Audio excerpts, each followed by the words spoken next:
দেখছেন কত বড় পাওয়ারফুল? বাবা রে বাবা, দেখছেন কেমনি চাপা দেয়? এটা এইভাবে চাপা দেয়, আমার এইভাবে আমি ধরে নাই।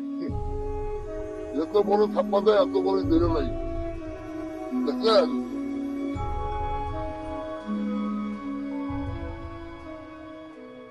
এই ধরে নাইলাম। তো দেখলেন তো, সামনাসামনি দেখলেন কিভাবে। মিরাজুল হক ঢালি, তবে স্থানীয়দের কাছে মিনু ঢালি নামেই পরিচিত সে। দীর্ঘ 40 বছরেরও অধিক সময় ধরে গ্রামে গ্রামে ঘুরে সাপ ধরাই যার নেশা। এ পর্যন্ত ধরেছেন সহস্রাধিক বিষাক্ত সাপ, যার মধ্যে রয়েছে ছোট বড় অন্তত 10-এর অধিক রাসেল ভাইপারসও।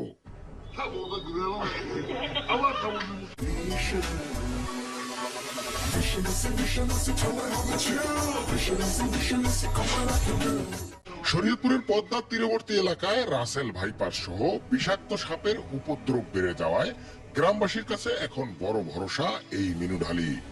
সাপ দেখলেই খবর দেয়া হয় মিনু ঢালিকে, সাথে সাথে ছুটে যান সাপ ধরতে। সাপ ধরার জন্য বিশেষ কোনো প্রশিক্ষণ কিংবা আধুনিক যন্ত্রপাতি নেই মিনু ঢালির কাছে। একটি মাত্র লাঠি আর বস্তা নিয়ে সাপ উদ্ধারে নেমে পড়েন এই সাপুরে। ঝোপঝাড়, কৃষি মাঠ, এমনকি বসত বাড়ির সব জায়গা থেকেই উদ্ধার করেছেন বিষধর নানান প্রজাতির সাপ আর সাপের ডিম। অত এলাকায় মনে করেন আমার এমন কোনো দিন নাই 50-60টা ফোন না আসে এই সাপের জন্য। কারণ এই সখীপুর থানার মধ্যে সাপের খুবই উৎপাত। এমন কোন এলাকা নাই যে সাপ না আছে। আর দৈনিক এমন কোন দিন নাই 3টা 4টা 5টা 6টা সাপ না ধরি। এই খবর পাই, খবর ফোন দিলে যাই, গিয়া ধরে নিয়ে আসি আর কি। সাপ নিয়ে কোনো ডর ভয় নেই এই মিনু ঢালির। রাসেল ভাইপার্স, গোখরার মতো ভয়ঙ্কর সব বিষধর সাপ নিয়ে রীতিমতো খেলাধুলা করেন ষাটোর্ধ্ব এই সাপুরে। আগে সাপে কাটা রোগীর চিকিৎসা করলেও এখন আর তা করছেন না তিনি। বিষাক্ত সাপে কাটলে দ্রুত সময়ের মধ্যে হাসপাতালে নেয়ার পরামর্শ দেন মিনু ঢালি। আমি সাপ ধরাতে কোনো ভ্রুক্ষেপ করি না। আল্লাহর রহমতে এই পর্যন্ত মনে হয় যে হাজার হাজার সাপ আমি ধরছি। সবচেয়ে বিষাক্ত হইল রাসেল ভাইপার। আর যে জায়গায় আক্রমণ করবো ওই জায়গা পৌঁছা যায়। এটা পছন্দ দূরের কথা, এটা হার পর্যন্ত গালায় লাগে। ছোটবেলা থেকে সাপের প্রতি ভালোবাসা ছিল মিনু ঢালির।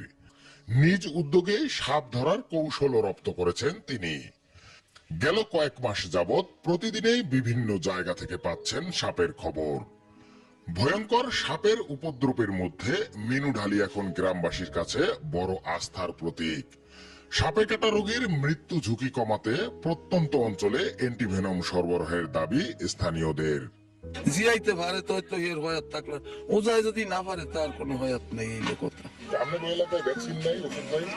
ওষুধ নাই গা। এই সখীপুরের আশেপাশে যদি কোনো ভ্যাকসিন কেন্দ্র হইতো তাহলে আমাদের জন্য অনেক একটু ভালো হইতো। রাসেল ভাইপার্স নিয়ে গ্রামবাসীকে আতঙ্কিত না হয়ে সতর্কভাবে চলাফেরা করার পরামর্শ দেন মিনু ঢালি। কিন্তু সবাই হুঁশিয়ার থাকবেন এই রাসেল ভাইপারের কাছ থেকে। শরীয়তপুরের প্রত্যন্ত চরাঞ্চলগুলিতে বাড়ছে বিষধর সাপের উপদ্রব। মানুষের মৃত্যু ঝুঁকি কমাতে স্থানীয়দের সচেতন করার পাশাপাশি প্রত্যন্ত অঞ্চলে অ্যান্টিভেনম সরবরাহের দাবি জানিয়েছেন স্থানীয়রা। নুরুল আমিন রবিন।